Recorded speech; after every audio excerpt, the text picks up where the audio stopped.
Hey, this is me again, and we're going to have a short video on, the Reconstruction era, and specifically not the era itself, but really the roadblocks to Reconstruction.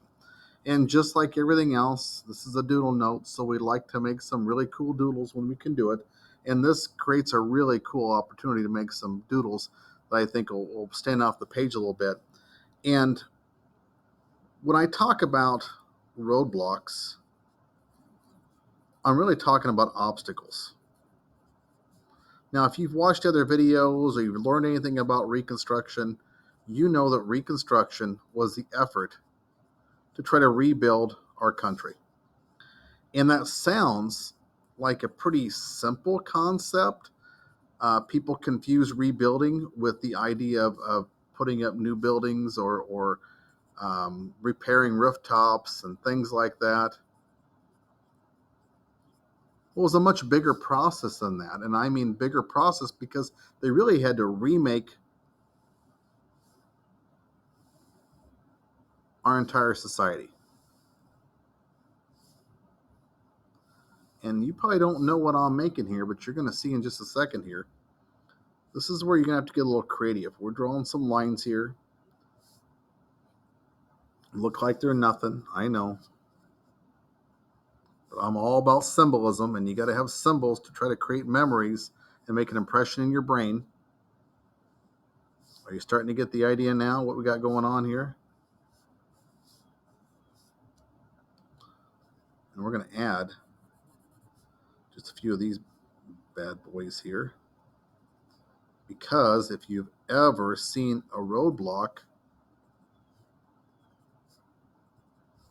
you notice that there are colors and different designs on those signs to keep you from going the wrong direction. And of course, like any time we have change in society, there's always going to be a group of people who are trying to resist that change. And we're going to refer to these resistance, these kinds of resistance, as being roadblocks. Now, just like everything else, when we make something like this, we got to add some color to it because color helps activate certain things in our brain. And I know from experience, when you see the color red, that means conflict or it means, hey, stop. Or if you see the color yellow, I got to get a better yellow. You see the color yellow, that means slow down. Or, hey, this is important.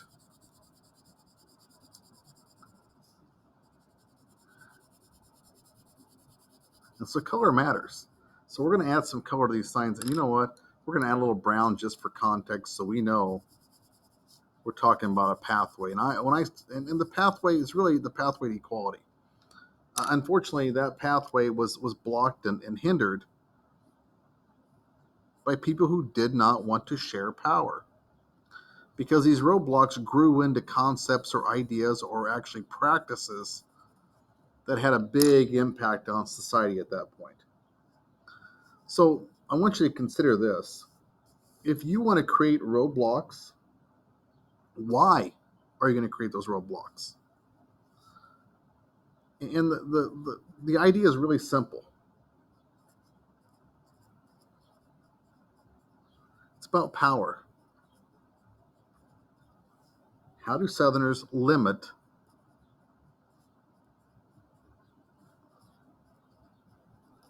the rising power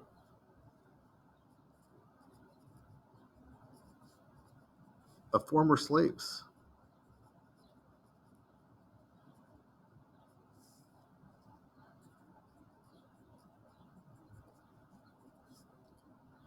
And that's a big question. And just like anybody else who really wants to put their mind to it, you can get really creative on how you can do that. And Southerners, they were very creative. Because remember, if you do have any knowledge of the Reconstruction era, you know that there were a series of laws that were passed to try to provide support and freedoms and even equality to people who used to be former slaves. And I'm specifically talking about the 13th, the 14th, and the 15th Amendment. And one of those amendments ended slavery, which is the 13th Amendment. You've got an amendment that gave everybody the right to vote. And you got, well, actually had one that gave everybody citizenship who was born in the United States. And you also gave people the right to vote if you were a U.S. citizen. So all that should have opened so many pathways and doors to people of color. Unfortunately, it didn't work quite as smooth as we'd like. And as creative as these people were,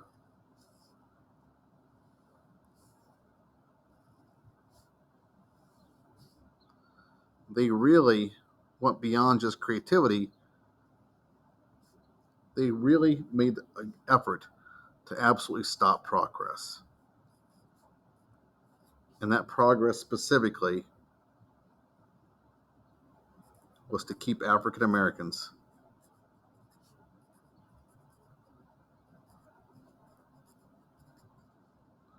from being able to vote.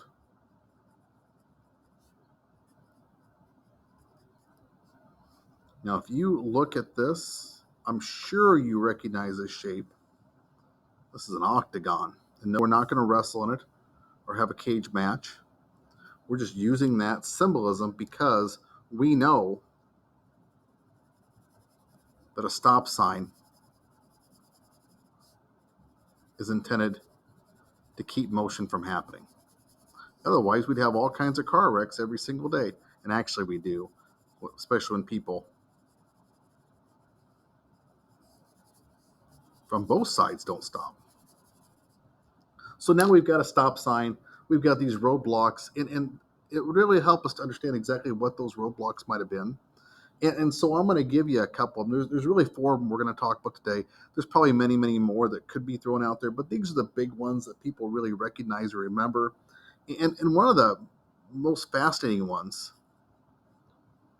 was what I'll call the grandfather clause. And maybe fascinating is not a good term, but it was pretty darn creative. Because what they said was, oh sure, we don't have a problem if you're black or you're white or red or green or purple or whatever color. But if your grandpa didn't vote, then you can't vote. How do you think that's going to affect all the people who were former slaves?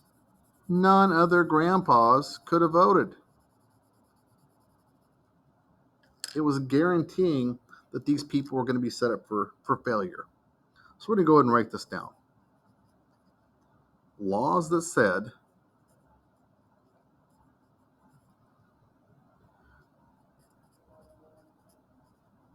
you could only vote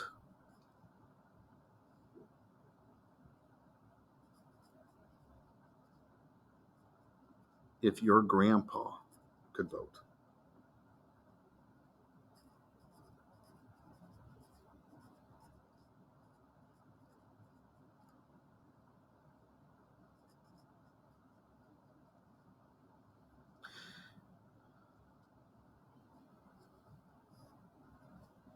So obviously, this is going to affect a lot of people, and it's going to create a lot of issues in terms of trying to get voter participation out because the vast majority of people in the South of color were not able to prove their grandpa could vote. In fact, to the contrary, they absolutely were not able to vote because their grandparents were not able to vote. So that's one method they used.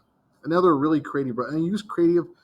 Being creative isn't always a good thing. I mean, there's a lot of negatives that come from being creative if you're doing it to harm other people. And obviously, every single one of these creative options for the Southerners was designed to hurt Black people's chances to move up in society. Another option that they took advantage of were something called literacy tests. And I hope that you know what the word literacy means. But if you don't panic because I'll tell you. Literacy is your ability to read and write. Can you read and write? Well, I hope so because I'm writing words on here and I want you to be able to read them later on. But if you can't, that's going to create some limitations for you in the Old South at this time period because If you couldn't read or write, then they wouldn't let you vote, because they would give you a test you had to take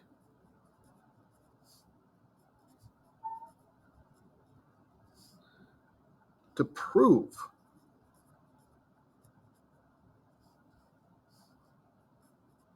you could read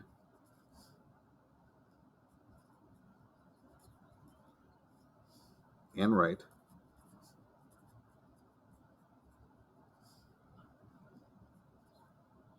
before you could vote.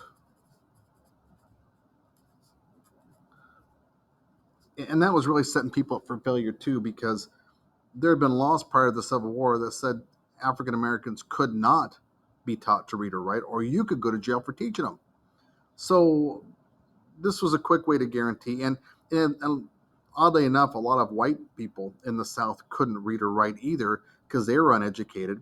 But they didn't necessarily always enforce the law, depending on who you were. And if you couldn't vote, well, whatever, because maybe they didn't like you either. Um, Another one,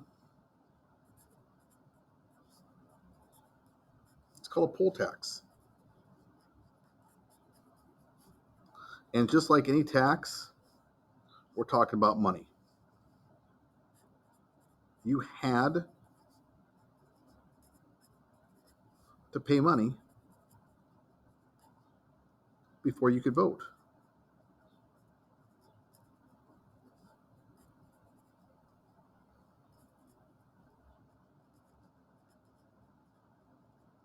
I still have trouble thinking sometimes, how could this actually happen in our country? This is democracy. A fundamental right of every citizen is their right to vote. But yet, there were no laws that said you couldn't do this on the books. All it said is you had to give everybody equal access to go vote. Very, very tricky, but it left a lot of people out in the cold when it came to voting. And I'm going to throw out one more thing, and this is something that probably deserves its own doodle story. I'll put my little kapow box. Well, all else fails. If nothing else works, if they pass the test, if their grandpa actually voted, if they had the money to pay a poll tax, or if, you know what, heck with it, we just don't like them, you always had the Klan. And the Klan was a white supremacist group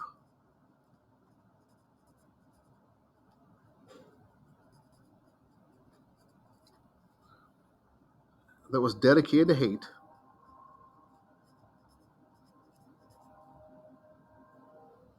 and uses, and I'll say uses because the Klan still exists today, although it's not very powerful or very well known. Other groups have kind of taken advantage or taken their place. Uses violence to scare and threaten.